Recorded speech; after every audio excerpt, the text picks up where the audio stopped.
Ренжіту және ренжу. Құндылығы ең жоғары екі нәрсе бар. Бұл екі нәрседен асқан құнды еш нәрсе жоқ. Бұлардың біріншісі Аллаху Таалаға иман. Екіншісі оның құлдарына пайдалы болу, яғни адамдарды қуанту.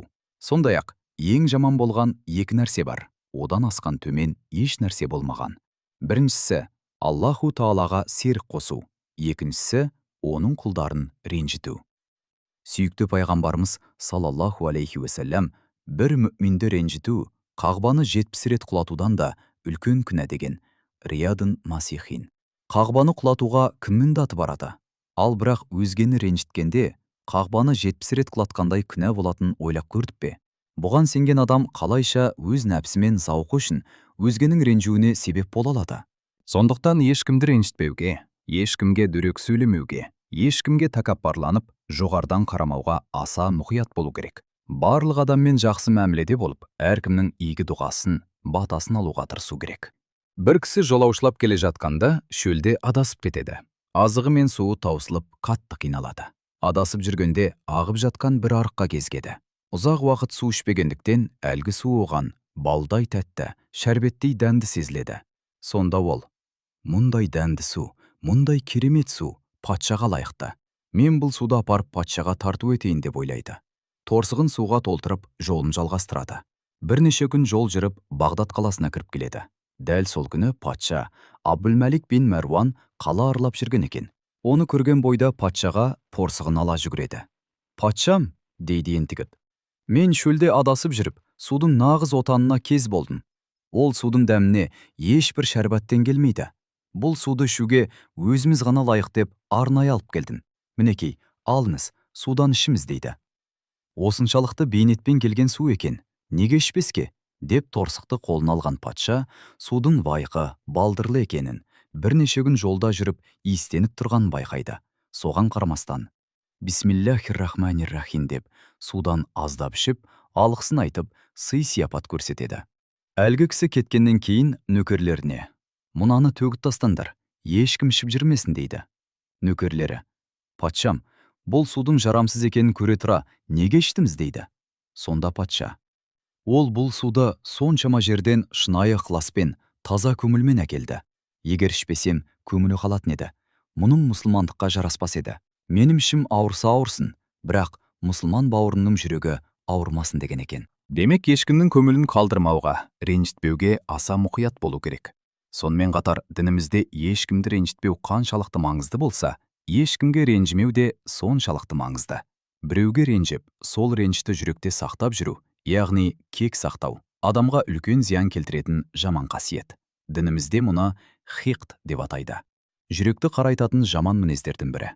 Хиқд әр адамда әртүрлі деңгейде кездеседі. Мысалы, бірдей жағдайға тап болған екі адамның бірі қатты ашуланып, ұзақ уақыт бойы ұмыта алмай жүруі мүмкін.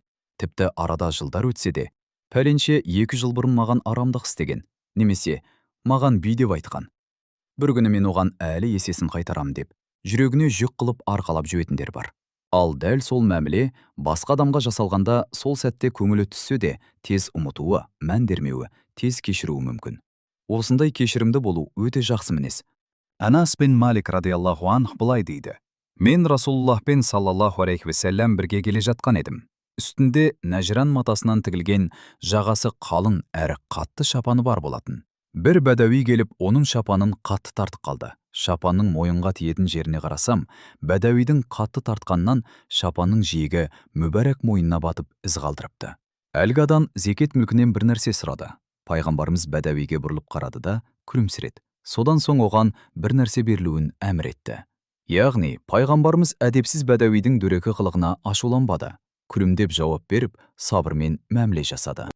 Хазіреті Имам Шафии: «Дүниедегі ең бақытсыз адам жүрегінде хасет пен хиқты бар адам» деген. Хасет — көре алмаушылық, күншілдік деген сөз. Хиқт — кек сақтау, жек көру деген сөз. Яғни ондай адам көре алмай жүрген, жек көріп, кек сақтап жүрген адамын көрген сайын, оның жетістігін көрген сайын түңіле береді. Түңілген сайын бақытсыз болады. Дінімізде 3 күннен артық араз болмау керектігі, кешірімді болу керектігі білдірілген. Хадис шәрифте: «Бір мұсылманның дін бауырымен 3 күннен көп араздасуы жайыз емес. 3 күн өткеннен кейін ол адаммен кездесіп қалса, оған сәлем беріп, хал жағдайын сұрау керек. Ол адам сәлемін алса, екеуі де сауапқа ортақ болады. Сәлемін алмаса, күнәға кіреді. Сәлем берген адам араз болудың жауапкершілігінен құтылған болады делінген. Әбу Дауд.